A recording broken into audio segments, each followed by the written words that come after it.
That's nice. They're fun. Yeah. Are you buying LA as legit Super Bowl contenders? Well, you guys know there was a long flirtation last year. It's too early to start right now. Because my heart was broken at the 12-yard line, down 6, because could have gotten them to the Super Bowl and the Chiefs a three-peat. But with that said, I'm staring at them as an NFC pick again. I liked their offseason, a little last ride for Stafford-ish. I think McVay is, with respect to your guy Nick Sirianni, I think he's the best coach in the NFC. And yeah, I am buying them absolutely as very legitimate Super Bowl contenders. I have them as secondary contenders. Oh. And really only because I think the NFC is full of a lot of contenders. Philadelphia is going to have their hands full just getting back to the Super Bowl. Yes. We know it's hard to do. I do think on paper Philly looks like the best team, clearly. But Detroit, Washington, Green Bay, San Francisco, I put the Rams in the back tier of that group. I mean, I do think they're contenders, but secondary contenders. Do you think they're behind Washington? That's what I was going to say. I'm surprised. Little Washington. Yeah, I think Washington's had a great offseason. That is true. And They've addressed the offensive line. Now, obviously, the sophomore slump is always a possibility, but yeah, they had a great offseason. And look, Stafford hadn't thrown for 4,000 yards in the last 3 years. I know 3 years ago he was injured for most of the season or half the season, but he's 37. Everybody's not going to be Tom Brady.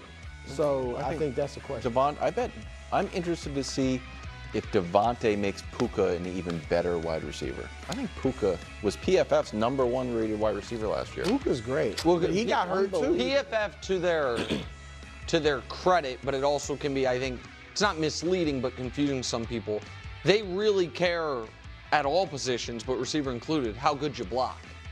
And you know what I mean? Yeah, so Puka's out there. Puka is such a better blocker than most teams' #1 receiver. Yeah, but you can go through PFF, credit to them as well, where you can neutralize that and just look at receiving and not some of these other things. But it doesn't matter, honestly. Of course they're legit Super Bowl contenders. I've said this from the jump with about the Rams, that to me it all comes down to Stafford in terms of his age and who he is as a quarterback. That I think it's totally fair that at this point in Stafford's career, you just don't know, you can't have the true confidence of what you're going to get from the quarterback position.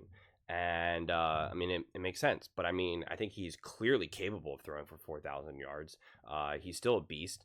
He's still incredibly special. And even if you want to say that he's no longer as elite as he once was, he's still great. I'm still taking him over many, many, many other quarterbacks, especially if his skill, especially if you take away the age and you just are looking at it on a skill-to-skill basis, you are taking him as a top quarterback. I mean, the only reason why you want it is because you're like, well, he's older and this and that. But if you get rid of that, you're like, Stafford's obviously a beast. And yes, Sean McVay is, don't reduce it just to the NFC. Sean McVay is easily one of the best coaches in the NFL. I mean, that's just a fact.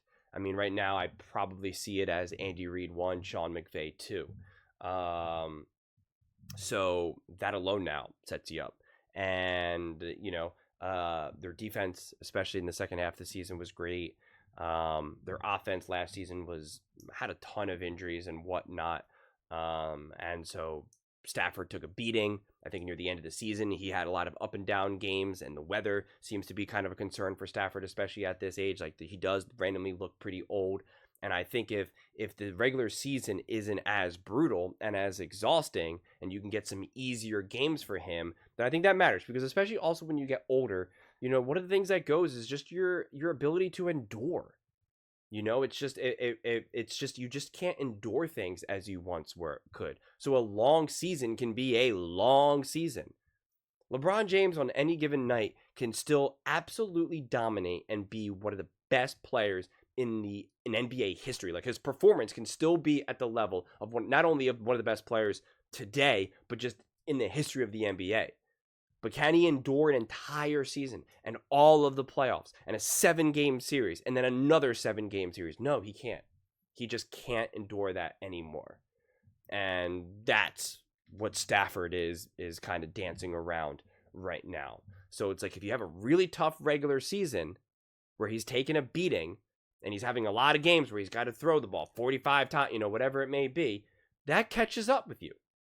And then you have a game on the road and it's cold and it's 38 degrees. It's like, that's tough. If you can have a lot more games where you get some good momentum, you have the lead, you can hand the ball off a lot more, you're protecting him, well then that pays dividends. That to me is what it comes down to. More than anything, quite frankly. It's like, let's see how the regular season goes and what do they need out of Stafford game after game after game. That to me is then what really elevates. Like, they could be the exact team. I'm totally making this up. Let's say they win 12 games. If they win those 12 games, but Stafford has been taking a beating and Stafford's been throwing a ton, I have less confidence in how he will be able to make do in the playoffs compared to if the same 12-win team, but Stafford has been able to throw a lot less, take less of a beating, even though they're the offense could still be scoring the same amount of touchdowns and that. Like, it's still. I'm a firm believer in that, especially when you're getting up in age. It doesn't really matter as much when you're 24 or 25, 26. That doesn't matter. When you're 37 and you got like 5 kids and what, like, it's just different. It's just different. I mean, one of the things also is his little girl, which was so cute, where she was like, "Don't get injured, Daddy." Like, it was so sweet, and at the time when I saw that, I was like, oh, that is so adorable. But now also makes me realize, like, that means they're talking about injuries at home. When a kid is randomly saying that, where she's like, "Stay safe, Daddy."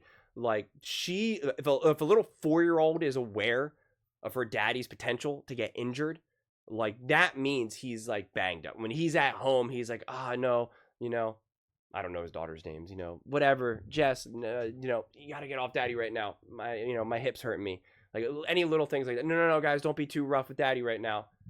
He got banged up at work today. Like, whatever, maybe like that stuff adds up. And anyone who's got kids or around kids, like, you'll know, like, little things like that.